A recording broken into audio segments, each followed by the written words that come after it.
Thank you काय वरम रोई हे वस्सा सुंदर मी माझ्या मातापित्यांसमोर कैल्या ठिकाणी प्रगट झालोय. सांग रे बाबा, संकट तुझ्या माती उद्भवलंय म्हणून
आज सीताराम राणेंच्या पुढाकाराने चालू असलेला मालवणी उत्सव ही प्रत्येक दिवशी रंगत भरते.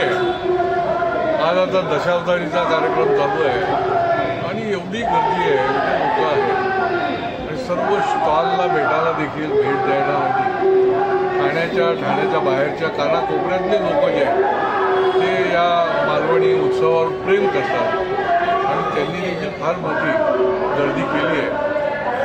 शनिवार रविवारच लोक येतात असं नाही, तर आज सोमवारी वर्किंग डे असून देखील या ठिकाणी ती एक ओढ लागली. मालवणी उत्सव म्हणजे एक संस्कृती आहे, सांस्कृतिक कार्यक्रम आहे, खवय्यांना अतिशय उत्तम अशी मेजवानी आहे आणि त्याच्यामुळे दर दिवशी हा उत्साह जो आहे तो चढत्या कमानीनेच वाढतोय लोकांचा आणि याच्यामध्येच या महोत्सवाचा देखील यश आहे. त्यामुळे मी पुढचे काही दिवस जे आहेत त्या मालवणी महोत्सवाला चालू राहणार आहे.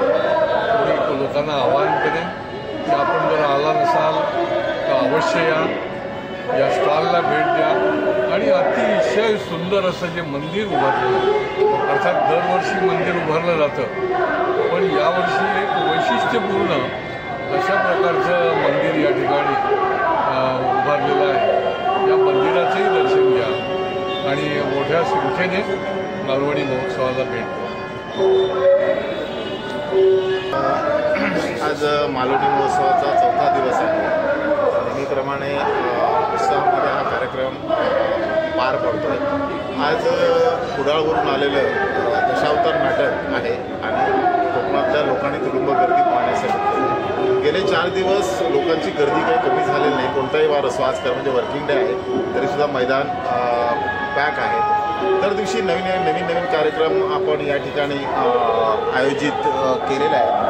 उद्या या ठिकाणी पैठणीचा खेळ असणार आहे आणि त्याचबरोबर लहान मुलांच्या ज्या विद्यालयीन विद्यार्थ्यांच्या स्पर्धा आहेत आणि यानंतर एक लोककलेचा एक भाग पिंगळा हा कार्यक्रम आपण पहिल्यांदाच इथे आयोजित केला आहे. आणि विशेष म्हणजे बुधवारी पहिल्यांदाच मालवणी महोत्सवामध्ये महिलांची डबल बारी आपण इथे ठेवलं आहे. प्रचंड मागणी होती त्याला, म्हणून ती आपण ठेवलं आहे आणि लोकांचा उत्साह आहे. लोक रोज खरेदी करत आहेत.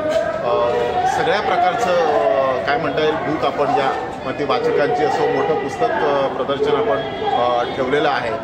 काव्य स्पर्धा आहेत. त्यामुळे सगळ्या माध्यमातून लोकांना एक चांगलं व्यासपीठ उपलब्ध करून देण्याचं काम या मालवणी महोत्सवाच्या माध्यमातून कोकण ग्राम विकास मंडळ करत आहे. आणि असेच तुमच्या माध्यमातून लोकांना विनंती करेन की या 10 दिवसामध्ये 19 तारीखपर्यंत रविवार दिनांक 19 तारीखपर्यंत हा उत्सव आहे. आपण एकदा तरी या महोत्सवाला भेट द्या आणि एक नवीन कौलारू मंदिर जे सगळ्यात उत्कृष्ट आत्तापर्यंत बनवलेल्या मंदिरापैकी सगळ्यात चांगलं असं मंदिर आणि आतमध्ये गणपतीची आपण प्राणप्रतिष्ठा केलेली आहे. त्या मंदिराचं दर्शन घ्या, गणपतीचं दर्शन घ्या असं तुमच्या माध्यमातून आवाहन. तर मालवणी महोत्सव असतात ते बंगाली लोक असतील, तामिळनाडूतले लोक असतील, ही खरं म्हणजे सुक्या मच्छीचे प्रेमी आहेत हे लोक आणि सुकी मच्छी मोठ्या प्रमाणात हे लोक खरेदी करतात. जरी त्यांना आपली भाषा 100% समजत नसली तरी बंगाल म्हणा हे आपल्या सांस्कृतिक केंद्राचं महाराष्ट्रासारखंच माहेरघर आहे. नाट्य संस्कृती आपल्यासारखीच महाराष्ट्रासारखी बंगालमध्ये मोठ्या प्रमाणामध्ये जोपासली जाते आणि अशा कलाकृती ज्यावेळी असतात त्यावेळी हे बंगाली लोक म्हणा, तामिळनाडूचे लोक म्हणा या महोत्सवाला भेट देतात. तुम्ही म्हणता त्याप्रमाणे हा शिवाजीनगर किंवा ठाण्यातला जो परिसर आहे